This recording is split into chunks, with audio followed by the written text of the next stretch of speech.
사사기 21장 25절이 오늘 우리가 읽을 말씀 한 구절이기 때문에 오늘 우리에게 주신 한 구절 말씀 우리 같이 한번 읽고 우리 함께 시작하겠습니다. 시작. 그때에 이스라엘에 왕이 없으므로 사람이 각기 자기 소견에 옳은 대로 행하였더라.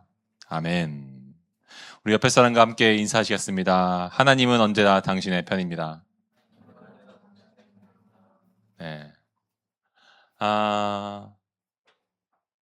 사랑하는 청년 여러분, 이제 정말 한 주 남았습니다. 그죠? 수련회가 한 주 남았어요.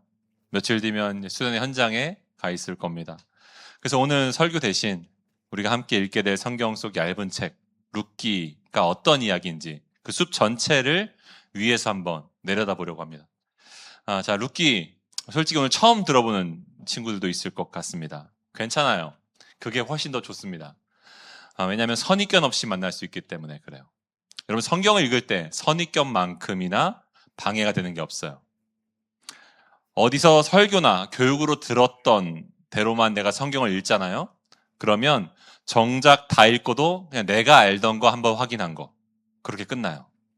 성경이 새롭게 말을 걸어오는 그 기쁨을 못 누리는 거예요. 그러니 우리가 성경을 낯설게 읽어야 합니다.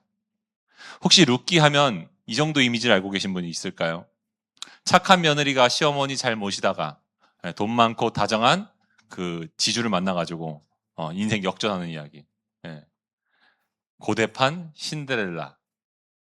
근데 룻기는 여러분 그런 얘기가 아니죠. 구약학자 캐롤린 커스티스 제임스가 룻기를 두고 강력한 폭발물을 담은 배낭이라고 불렀어요. 왜 그랬을까요? 한번 상상해 보십시오. 평범한 배낭을 메고 한 남자가 그 공항의 보안 검색대를 지나가는 거예요. 통과를 했어요. 그리고 이제 그 탐지견도 지나가가지고 통과를 하고 사람들이 빽빽한 곳에 가서 내려놨는데 좀 이따 그게 뻥 터지는 거죠. 여러분, 룻기는요, 그냥 평범한 가족 이야기가 아니에요. 근데 사람들은 룻기를 평범한 가족 이야기로 읽어왔어요. 오랫동안. 근데 갈수록 사람들이 이 안에 있는 그 어마어마한 의미를 발견하기 시작합니다. 여러분, 이 책은 디즈니 동화가 아니에요. 룻기 시대는요, 고대 사회이고 그 사회에는 먹고 사는 문제가 오직 남자에게만 달려 있었습니다. 오직 남자만 해결할 수 있었어요. 그런 가부장적 시대. 그런 시대에 한 여인과 그 여인의 두 며느리, 다시 말해 자기의 두 아들의 며느리가 이 세 명의 여자가 다 남편을 잃게 됩니다. 완전히 망한 거죠. 여러분, 시대적으로 생존이 불가능한 상태입니다. 근데 놀랍게도 그 여인들의 상황이 통째로 뒤집히고 그리고 그녀들의 걸음이 거대한 역사를 바꾸는 결정적인 한 수가 됩니다. 그래서 평범한 배낭 속의 폭발물이에요. 이걸 제대로 보려면 먼저 이 책이 어디에 놓여 있는지를 보아야 되고 그래서 우리가 오늘 나눠볼 내용은 두 토막으로 볼 수 있습니다. 한 토막은 룻기가 어디에 서 있는가, 또 둘째는 그래서 룻기는 우리에게 무엇을 말하는가. 여러분, 성경에서 룻기 바로 앞에 책이 뭔지 아십니까? 사사기예요. 사사기. 이스라엘에 아직 왕이 없던, 국가라 하기도 뭐한 혼란기입니다. 그때 사사라고 부르는 하나님이 세우신 재판관들이 있었어요. 그들이 다스리던 시대라고 해서 사사기입니다. 룻기는 바로 그 사사기와 같은 시대에 속한 이야기예요. 그 시대예요. 사사기 안에 룻기가 있는 거죠. 그래서 성경도 사사기 바로 다음에 룻기를 배치해뒀습니다. 실제로 사사기가 던진 절박한 질문에 대한 대답이 룻기입니다. 그러니 사사기를 모르고 룻기를 읽으면 그냥 동화 속 이야기로 읽혀요. 사사기가 어떤 시대였을까요? 딱 한 문장으로 요약되는데 무려 4번이나 반복되는 후렴구입니다. 우리 함께 읽겠습니다. 함께 읽겠습니다. 시작. 그때에 이스라엘에 왕이 없으므로 사람이 각기 자기 소견에 옳은 대로 행하였더라. 왕이 없으니 각자 내키는 대로 살았다라는 거죠. 무정부 상태입니다. 창세기 1장을 보면요, 세상이 처음에 혼돈과 공허였다가 하나님 빛을 만드시면서 질서가 잡히죠. 근데 사사시대는 그게 거꾸로 돌아간 거예요. 그래서 어떤 학자는 사사기를 가리켜서 거꾸로 된 창조다라고 말했어요. 거꾸로 된 창조. 하나님이 질서를 세우신 자리에 다시 어둠이 찾아오고 공허가 찾아왔습니다. 이 공허라는 단어를 잘 기억해 두십시오. 이따가 또 나눌 건데. 사사기를 읽으면요, 어둠이 점점 깊어집니다. 그 패턴이 있어요. 백성이 하나님을 잊고 하나님이 아닌 다른 우상을 섬깁니다. 그러면 하나님이 그들을 내버려 두세요. 그러면 강력한 이방 민족들이 쳐들어와서 고통을 당하게 되죠. 그럼 백성이 부르짖고 하나님은 마음을 아파하셔서 다시 사사를 보내주십니다. 그리고 그들을 구해주시죠. 잠깐 동안 평화가 와요. 그런데요, 그 사사가 죽으면요, 언제 그러냐는 듯이 또 우상으로 돌아가요. 잊고 망하고 부르짖고 구원받고 또 잊는 게 사사기예요. 이게 어디서 많이 본 패턴 아닙니까? 우리가 수련회를 가면 그렇잖아요. 네. 펑펑 울고 은혜 받고 다짐하고 돌아오면 작심삼일이고, 네. 흐지부지 되죠. 다음 수련회 때 또 작심을 해요. 여러분, 사사기가 그 쳇바퀴인데요, 더 무서운 게 뭐냐면 이 사사기는요, 이 쳇바퀴가 돌 때마다 제자리에 오는 게 아니라 한 칸씩 더 아래로 떨어지는 겁니다. 그 증거가 있습니다. 사사들의 수준이 뒤로 갈수록 떨어져요. 처음 사사들은요, 80년, 40년을 다스렸습니다. 근데 뒤로 갈수록 짧아지더니 나중에는 6년을 다스려요. 그래프로 보면 가파르게 하얀 곡선을 그리고 있습니다. 내리막이에요. 사사들이 올수록 점점 더 사사들의 실력이 떨어집니다. 여러분, 아무리 탁월한 인간 구원자를 보내도 오히려 더 깊이 가라앉는 시대가 영적 암흑기, 사사기입니다. 여러분, 사사 시대의 마지막 사사가 누군지 아십니까? 그 힘센 장사 삼손이에요. 근데 솔직히 삼손을 보면요, 사사답지 않아요. 그는 태어날 때부터 거룩한 나실인으로 태어났습니다. 그러니까 여기서 나실이란 하나님께 특별히 구별된 사람, 드려진 사람을 말해요. 거룩히 살아야 되는데 평생 자기 욕심대로 살다가 무너지거든요. 우악스럽고 여자 좋아하고 지나치게 감정적이고 전투적인, 사사기에서 가장 화려한 능력을 받은 사람이 가장 사사답지 못해요. 그럼 이게 뭘 뜻하는 거죠? 인간 구원자는요, 그중 제일 잘난 인간조차도 결국 우리를 못 구한다라는 겁니다. 여러분, 우리는 얼마나 세상 정치를 보면서 실망을 많이 합니까? 기대를 걸고 실망하고 기대를 걸고 실망을 하죠. 여러분, 사사기의 교훈은 우리에게 인간적으로 탁월한 삼손이 필요한 게 아니라 삼손보다 더 나은 삼손, 참된 구원자가 필요하다는 이야기를 하고 있는 겁니다. 그럼 다시 그 반복되는 후렴구로 돌아가면 그때의 이스라엘의 왕이 없으므로, 이게 단순히 대통령이 없다라는 뜻이 아니에요. 훗날 사무엘 시대에 백성이 하나님이 보내신 선지자로 만족을 못하고 옆나라처럼 우리도 왕을 좀 주십시오, 우리도 왕이 있었으면 좋겠습니다 라고 말하자 하나님이 그 속내를 정확히 이렇게 짚으셨습니다. 우리 함께 읽어볼까요? 시작. 여호와께서 사무엘에게 이르시되 백성이 네게 한 말을 다 들으라.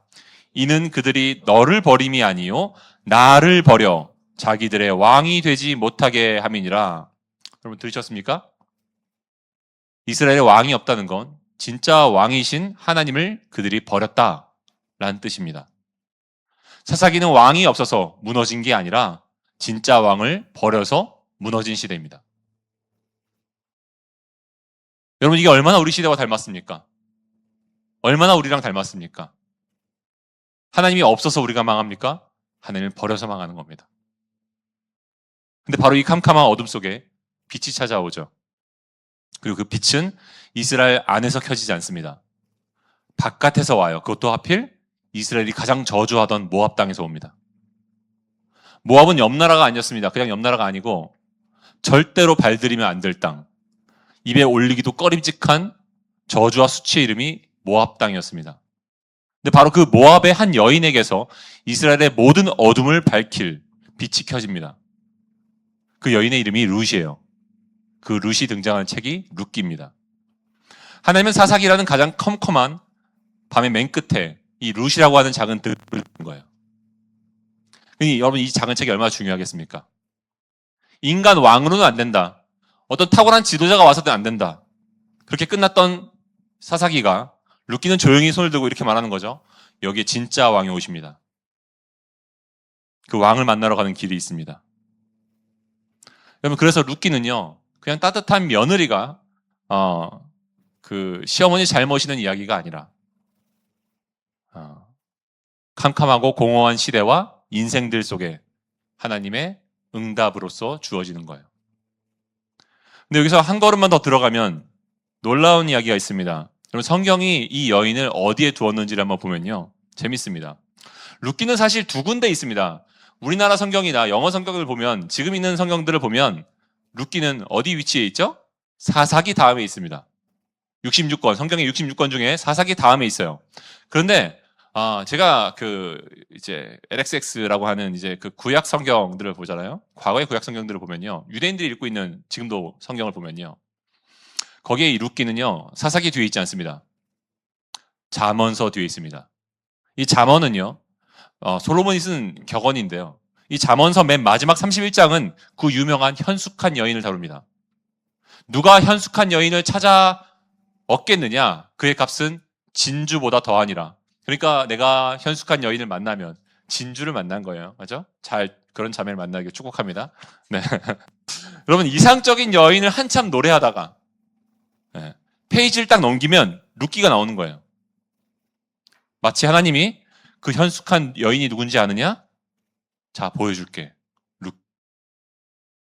여러분, 가진 것 하나 없는 저주받는 나라의 출신의 그 이방 과부 룻입니다.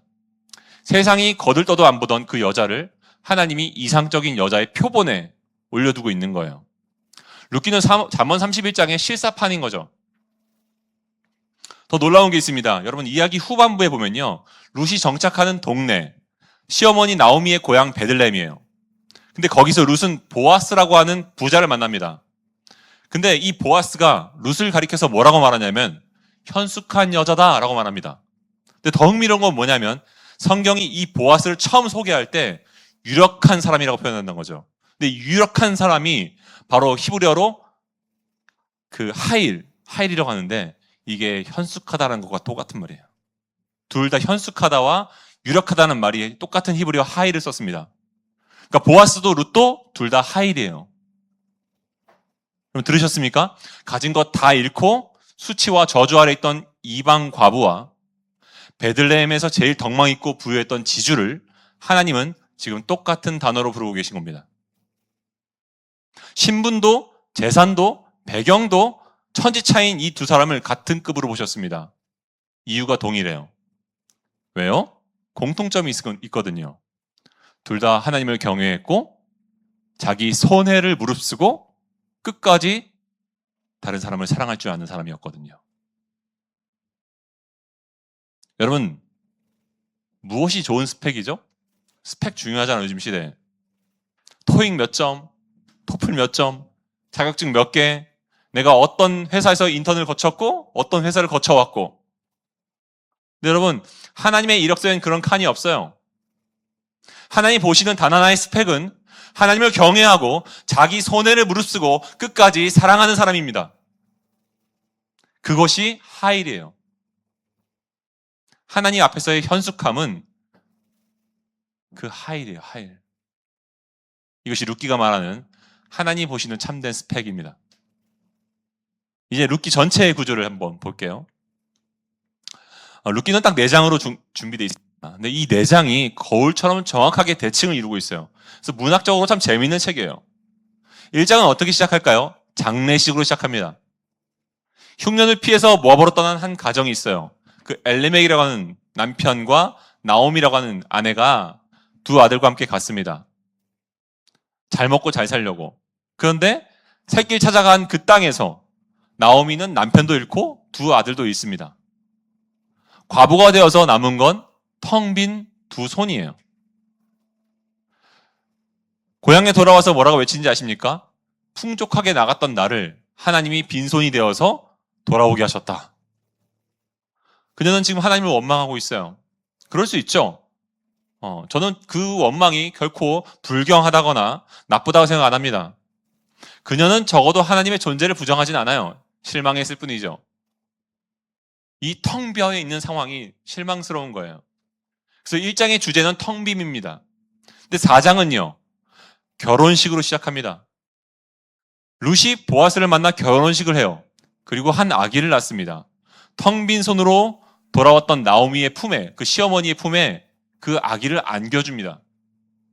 동네 여인들이 외쳐요. 나오미에게 아들이 태어났다! 여러분 이 대조가 보이십니까? 1장은 장례식이고 그리고 4장은 결혼식입니다. 1장은 떠남이고 4장은 정착입니다. 그리고 1장은 텅 빔이고 4장은 채움이에요. 풍족하게 나갔다가 텅 비어 돌아온 여인이 그 텅 빈 자리에서 채워지는 것을 경험합니다. 그래서 룻기는 텅 빔에서 채움으로 가는 인생의 드라마예요. 여기서 아까 기억해 들어가 있던 그 단어가 있죠. 공허, 공허함. 사사기가 거꾸로 된 창조라고 했어요. 그 특징이 혼돈과 공허라고 했습니다. 근데 룻기는 그 거대한 공허를 하나님이 어떻게 채우시는지를 보여줍니다. 한 민족의 공허함도, 한 사람의 공허함도 결국 하나님이 채우십니다. 이게 우리가 룻기를 읽어야 되는 이유예요. 하나님은 도대체 뭐가 뭔지 모르겠고 밤새도록 수고해도 공허한 우리의 인생의 텅 빔을 채우시는 분입니다. 그럼 어떻게 채우실까요? 여기서 오늘의 진짜 메시지가 있어요. 여러분 성경의 다른 이야기를 떠올려 보십시오. 출애굽기에서는요. 바다가 갈라집니다. 사사기 6장에선 하늘에서 불이 떨어집니다. 근데 룻기를 펴면요. 깜짝 놀랄 일이 있어요. 그 어떤 기적이 단 한 번도 안 나와요. 불이 안 떨어져요. 바다 안 갈라집니다. 천사도 안 나타나고요. 룻에게 이런 음성이 들리지 않습니다. 룻아! 저 밭으로 가거라, 가거라, 가거라. 이런 음성 안 들려요. 하나님이 정말 여러분 안 보이는 거예요. 솔직히 우리의 일상도 그렇지 않습니까? 우리의 일상 속에서 우리가 하나님께 뭔가를 구할 때 응답이 없는 거예요. 하나님, 제가 이쪽으로 가야 됩니까? 저 회사로 가야 됩니까? 응답이 없어요. 짜장면입니까? 짬뽕입니까? 응답 없습니다. 그러면 우리가 그런 가운데 이 룻기를 보면요. 영 심심한 거예요, 하나님이. 입을 꾹 다무신 것 같고, 정말 하나님이 계신 게 맞나? 여러분, 잠깐, 왜 이렇게 하나님이 조용하실까요? 근데 우리가 그렇게 한번 물어볼 때, 우리 일상에서, 와, 하나님 진짜 너무하시다. 어떻게 이렇게 조용하게 계시지? 내 일상에 간섭 안 하시고? 그런 마음이 들 때. 여러분, 그 밑바닥을 한번 보세요, 마음의 밑바닥을. 거기에 은근히 이런 요구가 있지 않습니까? 하나님이 진짜 계신다면 내 눈에 보이게 내 방식대로 내가 원하는 타이밍에 움직여 주셔야지. 여러분 그거 하나님을 왕으로 모시는 게 아니에요. 내가 왕자리에 앉아서 하나님을 내 밑에 부리려고 하는 겁니다. 여러분 들으셨습니까? 그게 바로 사사기에서 본 그 죄예요. 자기 소견에 옳은 대로. 하나님이 안 계신 게 아니라 내가 그분을 내 소견의 자리로 끌어내리려고 하는 거죠. 그러니까 질문을 뒤집어야 돼요. 하나님이 왜 조용하신가가 아니라 나는 하나님을 내 멋대로 정해놓고 그 틀에 안 맞으면 없다고 우기고 있진 않은가? 그러고 싶은 것이 아닌가? 정말 이상해요. 룻기를 다 읽고 나면요. 다른 어떤 책보다 하나님의 손길이 빽빽하게 느껴집니다. 왜 그럴까요? 룻기 하나님은요. 번개와 기적이 아니라 이 평범한 사람들의 평범한 하루하루를 통해서 일하시기 때문입니다. 누군가 남의 밭에 가서 묵묵히 곡식을 줍고 누군가 따뜻한 밥 한 끼를 차려주고 누군가 다른 사람을 위해서 손해를 기꺼이 감수하는 그 사소한 일상들을 하나님이 보이지 않는 실로 엮어가십니다. 여러분 기적이 하나도 없는데 다 읽고 모아서 보면요. 기적이에요. 그래서 한마디로 말하면 하나님은 시끄러운 방법이 아니라 조용한 은혜로 일하신다는 거예요. 여러분 우리 삶도 그렇습니다. 우리도 대부분 바다가 갈라지는 인생을 안 살아요. 네. 제부도 가면 물이 조금 갈라지는 걸 볼 수 있긴 한데 그거는 아니죠. 네. 솔직히 그렇잖아요. 우리의 인생은요. 10,000원 지하철 출근길과 도서관 책상과 쌓인 빨래 더미 그 사이를 흘러가죠. 드라마틱한 기적은 좀처럼 안 일어나고요. 예, 내가 산 주식은 안 오릅니다. 그러면 시험 공부 안 하고 기도만 하면요. 시험 망하죠. 그래서 청년 시절 저도 자꾸 물었습니다. 하나님 도대체 제 일상 어디에 계십니까? 하나님 왜 저한테 아무 일도 안 일어납니까? 뜨겁게 기도하고 난 다음엔 더 그런 회의감이 밀려올 때가 있었어요. 근데 룻기가 바로 그런 저와 여러분들의 질문에 대한 하나님의 대답입니다. 여러분 한번 가만히 둘러보세요. 여러분이 지금 이 자리에 이 예배에 앉아 있는 게 어떤 거창한 기적 때문에 오셨습니까? 하늘이 쫙 갈라지고 우레 같은 음성이 얘야 야탑에 있는 교회로 가라 이렇게 해서 오신 거 아니잖아요. 돌아보면 사소한 것들의 연속이죠. 어쩌다 따라온 친구의 권면 때문에, 그날따라 마음에 콕 박힌 한마디 때문에, 죽도록 외로워서 어쩔 수 없이 무릎을 꿇었던 그 차가운 계절에 그 작고 평범한 조각들이 모여서 하나님이 그걸 다 엮으셔가지고 오늘 저와 여러분을 여기까지 끌고 오신 거예요. 그게 바로 룻기의 하나님입니다. 하나님은 여러분들의 텅 빈 인생을 아세요. 그리고 그대로 내버려 두지 않으십니다. 하지만 마법처럼 해결해 주지는 않으세요. 대신 여러분의 평범한 발걸음 하나하나를 묵묵히 모으셔서 보이지 않게 그리고 조용히 하지만 가장 확실하게 채워주십니다. 이게 이번 수련회 전체를 흐르는 한 단어예요. 따라해 보겠습니다. 숨은 은혜. 숨은 은혜. 그래서 여러분께 부탁이 하나 있습니다. 이번 주 수련회 가기 전에 룻기 4장입니다. 4장밖에 안 돼요. 천천히 읽어보십시오. 읽어오세요. 길지 않습니다. 30분이면 다 읽어요. 대신 그냥 읽지 마시고 보물 3개를 찾아오시는데 어떤 보물은 단어 그대로 보이고 어떤 보물은 다른 표현으로 옷을 갈아입고 숨어 있습니다. 첫 번째는 우연히와 마침이라는 단어를 찾아주십시오. 그리고 거기다 하이라이트 치세요. 그게 정말 우연인지 그 뒤에 숨어 계신 분이 누구인지를 체크하는 거예요. 밑줄 쳐는 거예요. 또 한 가지 단어는 헤세드입니다. 헤세드. 되게 중요한 단어인데 이게 좀 그 뜻은 겁니다. 손해를 무릅쓰고 끝까지 책임지는 계산하지 않는 사랑을 말해요. 헤세드. 계산하지 않는 사랑. 내가 손해를 보이겠지만 그게 저 사람을 위해서 우리 공동체를 위해서 더 낫기 때문에 선택하는 사랑이 헤세드입니다. 근데 우리 한글 성경에는 이 헤세드라고 번역이 안 돼 있어요. 그래서 은혜를 베풀다, 선대하다, 인애 이렇게 표현되어 있습니다. 그러다 보니까 여러분들이 이게 저 사람을 내가 계산하지 않고 사랑하는 거구나 라고 싶은 부분에 밑줄을 쳐놓거나 하이라이트를 치십시오. 세 번째 단어는 고엘입니다. 고엘. 고엘은 뭐냐면 망한 친척의 가족을 내버려 두지 않고 내 돈과 시간을 들여서 그의 가정을 회복시켜주는 일을 말해요. 이것도 기업 물을 자라고 번역되어 있습니다. 기업 물을 자. 그 사람의 그 사람의 빚을 물러줄 사람, 뭐 이런 거예요. 기업 물을 자. 거기다 표시해 두십시오. 더 자세한 건 제가 수련회 때 나눠드리고, 결론을 맺겠습니다. 그러면 이제 이 세 보물이 다 만났을 때, 룻기가 어떻게 끝날까요? 놀랍게도 룻과 보아스에게서 시작되는 족보로 끝납니다. 둘이 결혼하거든요. 같이 읽어볼까요? 시작. 살몬은 보아스를 낳았고 보아스는 오벳을 낳았고 오벳은 이새를 낳고 이새는 다윗을 낳았더라. 다윗. 이스라엘 역사상 가장 위대한 왕입니다. 왕이 없다. 절규하던 그 시대에 소망 없던 한 개인의 삶에 아무도 주목하지 않던 베들레헴의 한 그 보리밭에서 하나님께서는 위대한 왕의 출생을 준비하셨습니다. 그것도 현숙한 여인 룻을 통해서. 여러분, 여인 룻은요, 그저 냉혹한 내 삶의 현실 속에서 자기보다 더 어려움에 처해 있는 나오미를 보았습니다. 시어머니를. 내게 내 고향 땅으로 돌아갈 기회가 있었지만 룻은요, 나보다 더 어려움에 처한 그 사람을 바라보면서 신실하게 사랑했을 뿐입니다. 근데 그랬을 뿐인데 하나님은 그녀를 왕의 조상으로 만드십니다. 다윗이 끝이 아니에요. 다윗은 자기보다 훨씬 더 큰 오실 왕을 가리키는 하나님의 손가락이었습니다. 바로 다윗의 후손으로 오실 진짜 왕 예수 그리스도.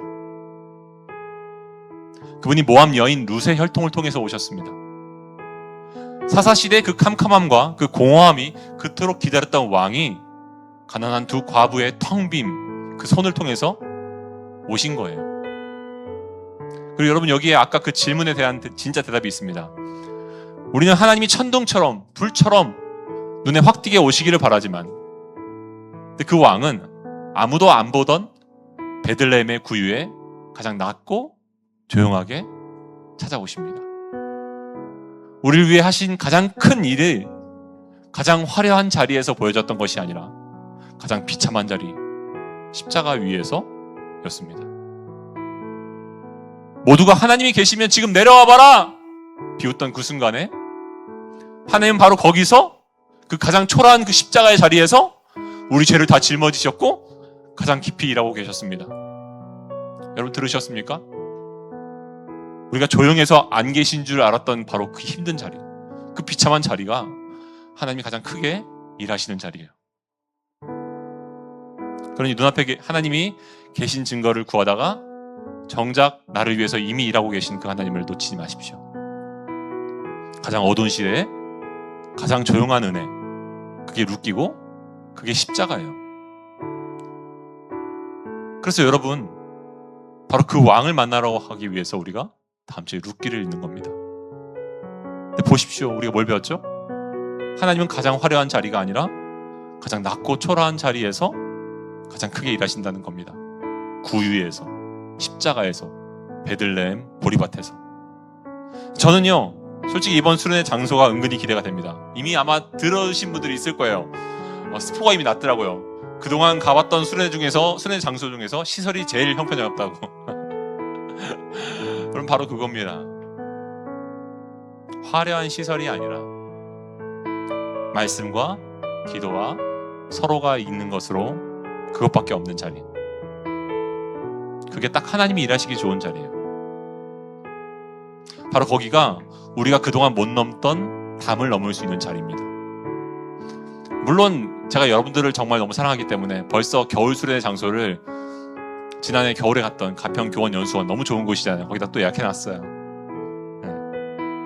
여러분, 제가 평소에 얼마나 좋은 환경들을 여러분에게 수련회 장소를 제가 만들어줬습니까? 아마 여러분들이 여태까지 가봤던 모든 교회 수련회 장소 중에서 제일 좋은 편에 속했었을걸요? 제가 그거 구하려고 몇 개월 전부터 얼마나 애를 썼는데. 근데 여러분, 제가 이번엔 환경보다 더 중요한 것을 주고 싶었습니다. 우리 공동체가 비로소 담을 넘을 시간이에요. 제가 강사 맡기면 저도 편해요. 외부 강사 맡기면 편합니다. 제가 맡았잖아요. 얼마나 말씀 준비를 위해서 최선을 다하고 있는지 모릅니다. 몇 달 전부터 말씀 준비하고 있고, 지난 6일 동안은요, 아침에 출근해서 밤 10시까지 일하고 집에 가서 또 일하고, 오늘도 한 3시간 자고 왔는데, 여러분이 넘을 수 있도록, 하나님과의 관계를 넘을 수 있도록 마음을 정말 쏟고 있습니다. 제가 생각나거든요. 여러분들 얼굴이 생각나거든요. 말씀 준비하다 보면. 여러분, 이게 제가 여러분들을 위한 사랑입니다. 여러분, 하나님이 이번 수를 통해서 우리에게 넘어오라고 말씀하고 계십니다. 그동안 못 넘던 그 한 걸음을 있잖아요. 그 한 걸음. 하나님과의 관계에서 그 못 넘고 있던 그 담이 있잖아요. 그 서로와의 관계에서 못 넘던 담이 있잖아요. 여러분, 이번이 우리 청년부가 그 못 넘던 것을 넘는 시간이 될 줄 믿습니다. 그 마음으로 저도 우리 준비하는 TF팀도 조장들도 헌신의 힘을 다하고 있어요. 첫날 밤에 각자의 텅 빔을 하나님 앞에 정직하게 꺼내놓을 겁니다. 하나님, 내 인생이 씁니다. 내 인생이 고통스럽습니다. 내 인생에 남 모르는 괴로움이 있습니다. 털어놓을 거예요. 이때 한 가지 넘어갔으면 좋겠어요. 그럼 눈 감고 그냥 입 다물고 어떤 마음이 들 때까지 가만히 기다리지 마시고요. 입을 열어서 소리내어 기도해 보십시오. 귀로 내가 하는 말을, 내 목소리를 들어보십시오. 그동안 못 넘던 그 기도의 문턱을 꼭 넘으십시오. 하나님 말씀하실 거예요. 이제 그만 거기 있지 말고 넘어와 내게로. 제가 본 어떤 영상에서 외국인 한 흑인 노동자가 너무 화난 얼굴로 청소를 하고 있는데 이제 한 유튜버가 물어본 거예요. 당신은 뭐가 이렇게 좋습니까? 하나님이 계시니까요. 그 흑인 특유의 바이브가 있잖아요. 하나님이 계시니까요. 하나님이 계시니 어떻게 하냐? 라고 물어봤더니 흑인이 뭐라고 말하냐면, 제가 방법을 알려드릴게요. 지금 그 자리에서 무릎을 꿇고 두 손을 하늘로 뻗고 눈을 감고 아버지 제가 여기에 있습니다 라고 말하는 순간 당신은 하나님이 계신 것을 믿게 될 겁니다. 여러분, 기도는요 관계예요. 사랑하는 사람과 말 한마디 안 나누면서 그 사이가 건강하게 유지될 수 있습니까? 없어요. 여러분, 물론 기도를 어떻게 해야 될지 모르겠죠. 그럼 이렇게 시작하시는 거예요. 하나님, 아버지, 제가 여기에 왔습니다. 이렇게 먼저 입을 열어서 말을 하면요, 이 문장이 다음 문장을 이끌어 줄 겁니다. 뭘 말해야 될지 알게 해줄 거예요. 용기를 내보십시오. 둘째 날 밤엔요, 그 텅 빔을 채우시는 하나님의 사랑이 얼마나 깊은지를 두 손으로 느끼게 될 거예요. 근데 여러분, 준비할 건 딱 하나입니다. 사모하는 마음이에요. 은혜를 사모하는 마음. 주님, 저의 텅 비어 있는 그 마음을 주님의 사랑으로 채워주십시오. 저의 텅 비어 있는 저의 삶을 주님의 사랑으로 채워주십시오. 갈망하며 나아갈 때 하나님 은혜 주십니다. 시편 107편 9절은 이렇게 약속합니다. 그가 사모하는 영혼에게 만족함을 주시며 줄인 영혼에게 좋은 것으로 채워주심이로다. 아멘. 그러니까 여러분, 그냥 오지 마십시오. 은혜를 사모하며 오십시오. 다시 한번 기억하십시오. 사모하면 채우십니다. 그리고 그동안 우리가 못 넘었던 그 선을, 그 담을 이번에 모두 다 함께 넘으시는 우리 되기를 주님으로 축복합니다. 우리 함께 찬양하시겠습니다. 우리 주가 일하시네. 우리 함께 찬양하겠습니다.